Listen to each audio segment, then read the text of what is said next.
La ce folosește oare viața asta trecătoare, dacă mi-o trecă rău, departe de Dumnezeu? Dacă mi-o trecă rău, departe de Dumnezeu, la ce folosește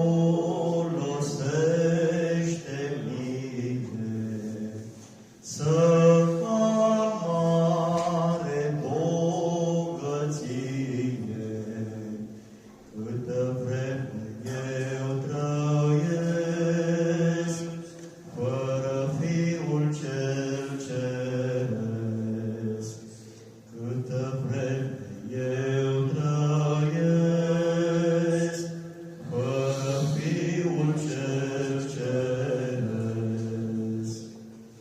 La ce folosește, frate, să am bani, să am de toate, că nimic nu voi lua din lume când voi pleca, că nimic nu voi lua din lume când voi pleca. De-aș avea toată știința, dar de-mi lipsește credința, în zadar m-am ostenit și nimic n-am folosit.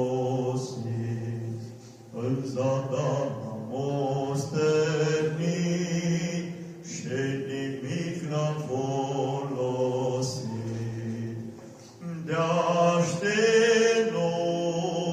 numărul de stele, de-aș cunoaște toate cele, lumea întreagă de-aș avea, ce folos de viața mea. Lumea întreagă de-aș avea, ce folos de viața mea. Știi